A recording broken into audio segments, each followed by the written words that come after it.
जज्बे को सलाम। दोनों पैर और एक हाथ गंवा चुकी बरेली की प्रिया ने ये कर दिखाया कि अगर हौसले बुलंद हों तो मंजिल में आने वाली हर रुकावट दूर हो जाती है।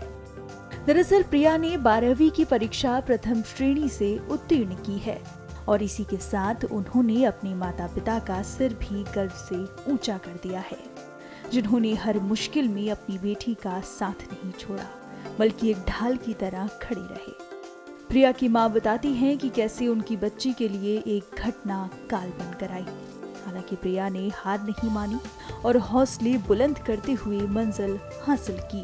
मेरी बेटी अच्छे नंबर से फर्स्ट आई है। मुझे बहुत खुशी हो रही है कि इस हालत में मेरी बेटी ने इतने सारे नंबर से पास हो गई। क्या हुआ था प्रिया के साथ? प्रिया के साथ जो 10 अक्टूबर के लिए इसका एक लड़के ने विरोध करा था, उसने धक्का दे दिया था इसे, लड़के ने, तो उसके हाथ से में इसके दोनों पैर और बायां हाथ कट गए बेटी के।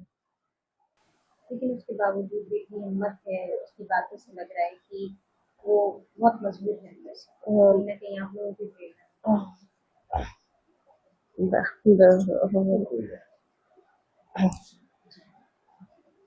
बेटी बहुत हिम्मत, पढ़ाई में शुरू से उसने बहुत वो रखी है कि उसने कहा था कि मम्मी मैं एक बार डॉक्टर जरूर बनूंगी, पर अब वो उस कोशिश को बहुत कमजोर समझती है। मम्मी मेरे दोनों पैर और बायां हाथ नहीं है, तो मैं इससे और आगे की सोचना चाहती हूँ। क्या कराना चाहती हैं? क्या बोलती, क्या देखना चाहती हैं अपनी बेटी को बनते हुए? बेटी जो सोचती है मैं चाहती हूँ कि उसके लिए ये वो मिले, थोड़ा पढ़ाई में और आगे बढ़े, तो जब बेटी बनेगी तो मुझे और खुशी होगी। वहीं प्रिया एक्सीडेंट वाले दिन का पूरा वाकया बयां करती हैं। वो बताती हैं कि ये सफर उनके लिए आसान नहीं था, लेकिन उन्होंने एक एक कर हर मुश्किल को नाकाम कर दिया। उस दिन मेरा बर्थडे भी था, तो मतलब कोचिंग से लौटते समय मुझे एक लड़के ने गाँव का धक्का दे दिया था। उससे मेरी कुछ बहस नहीं थी, वो परेशान करता था इसलिए उसने मुझे धक्का दे दिया था, मुझे ब्लैकमेल कर रहा था। तो मैं अपने आप को बचा नहीं पाई, फिर उसने मुझे धक्का दे दिया ट्रेन के आगे और फिर मुझे होश भी नहीं रहा। और जब होश आया तब मैं हॉस्पिटल में थी रुहेलखंड में, और भास्कर में तो मुझे होश ही नहीं था। फिर मतलब वहाँ पर मैंने देखा था मेरे हाथ पैर कट चुके हैं, मेरा बहुत पेन भी हो रहा था और मम्मी पापा से नहीं मिल पाई थी मैं। तभी डॉक्टर ने मिलने के लिए भी मना कर दिया था, किसी को मिलने नहीं दे रहे थे। तब डॉक्टर ने फिर मम्मी और पापा को मिलने के लिए बुलाया था। मेरी ज़्यादा जिद करने की वजह से और फैमिली की जिद के चक्कर से इतने टाइम से मिले भी नहीं थे, सब डर रहे थे बहुत, कैसी हूँ मैं कैसी नहीं हूँ, इसलिए। फिर मेरा कुछ टाइम बाद मेरा ऑपरेशन हुआ, मेरे पैर और काटे गए, मेरा हाथ भी काटा गया था। फिर उसके बाद मैं आईसीयू में रही थी मैं 1 महीने लगभग। फिर मेरे अच्छी होती चली गई धीरे धीरे, फिर मुझे ऑर्थो वार्ड में शिफ्ट कर दिया। वहाँ पर लगभग मैं रही थी 15 दिन। फिर मैंने दिवाली के टाइम छुट्टी ली थी डीएम साहब से बात करके। फिर उसके बाद मैं घर आ गई थी। फिर दिवाली के दूसरे दिन ही मेरी मॉर्निंग में तबीयत खराब हो गई थी।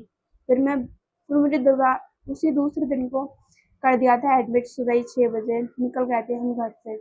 लगभग 8 बजे के टाइम में हो गई थी एडमिट और वहाँ पर सीओ साहब वगैरह भी आ चुके थे उसी टाइम। तभी वहाँ पर मैं काफ़ी दिन तक रही थी, लगभग 15-13 दिन रही थी एडमिट। फिर घर आ जाने के बाद फिर तबीयत खराब हो गई थी, बाद में पैर में पस पड़ गया था। फिर डॉक्टर ने बोला था, पहले डॉक्टर को दिखाया था हमने कि क्या प्रॉब्लम है, तो बोले तो ऑपरेशन करना पड़ेगा, ऑपरेशन से ही पता चलेगा। तो मेरे पैर का दोबारा ऑपरेशन हुआ था 3 बार। तीसरी बार मेरे पैर का ऑपरेशन हुआ था तो अंदर एक टाँका निकला था जो गला नहीं था, उसकी वजह से मेरे पैर से पस निकल रहा था, तभी मेरे दोबारा ऑपरेशन हुआ था। फिर मैं काफ़ी दिन तक 15 दिन हॉस्पिटल में और रही थी। होली भी मेरी हॉस्पिटल में ही निकल गई थी। फिर कैसे की तैयारी कैसे की? तैयारी मतलब मैंने आने के घर पे आने के बाद मैंने हल्के-हल्के अपने आप को सँभाला और मतलब स्टडी करना शुरू कर दिया। और मेरे सर हैं योगेश्वर बरेली के, उन्होंने मुझे कोचिंग पढ़ाई, घर पे ही कोचिंग पढ़ाने आते थे और उन्होंने मेरी फीस भी नहीं दी थी। और मैंने नाइट में स्टडी करना शुरू कर दिया था। लगभग रात में 12-1 बजे तक स्टडी करती थी, 2 बजे तक। जितनी देर तक बेड मिलता था उतनी देर तक स्टडी करती थी और नींद भी लेना मुझे बहुत ज़रूरी था, क्योंकि अपना स्वास्थ्य भी ठीक करना था। क्योंकि एग्ज़ाम में भी बैठना होता है 3 घंटा लगभग 15 मिनट। बाकी तो मम्मी पापा छोड़ने गए थे मुझे एग्ज़ाम के लिए और मुझे लाइन खींचने में प्रॉब्लम हो रही थी। फर्स्ट दिन तो एग्ज़ाम में मैं लाइन ही नहीं खींच पाई, तो मुझे टीचरों ने हेल्प करने के लिए मना कर दिया था। बोल रहे थे हम ऐसे कुछ भी हेल्प नहीं कर सकते। तो मैंने अपने आप ही पैर से स्केल दबाकर लाइन खींची थी फर्स्ट पेपर में। फिर दूसरे दिन को उन्होंने बोला आप आदेश ले सकते हो डीएम साहब से, तो हम कर सकते हैं डीएम साहब से जाकर। तब हम डीएम साहब के ऑफिस गए थे, फिर डीएम ऑफिस गए थे, वहाँ से हमें आदेश मिला था शिक्षा मंत्री के पास से। तब हमें एक महिला मिल गई थी, वहीं पे टीचर हमारी मेरी लाइन खींचने के लिए, बस वो मेरी लिखती मैं आप खुद ही अपने हाथ से, बस वो मेरे स्केल पकड़ लिया करती थी, लाइन खींच देती थी, क्योंकि मुझे स्केल पकड़ने में दिक्कत होती थी। मैं एक हाथ से स्केल पकड़ के तभी लाइन खींच पाती, और मेरे एक ही हाथ था, तो इसलिए मैं लाइन नहीं खींच पा रही हूँ। मेरे हाथ में पेन था, तो बिल्कुल हाथ रख नहीं पा रही थी स्केल के ऊपर, और लाइन हो नहीं पा रही थी। तो मैंने हेल्प मांगी थी सरकार से, तो मुझे मिल गई थी महिला एक। अब तो मैं ग्रेजुएशन करूंगी, और बाकी तो डॉक्टर की करना चाहती थी, डॉक्टर की तैयारी अब नहीं करूंगी। अब मैं अपने हाथ और पैर गवा चुकी हूँ, तो इसलिए मैं आईपीएस यूपीएससी इनके एग्जाम के लिए करना चाहती हूँ।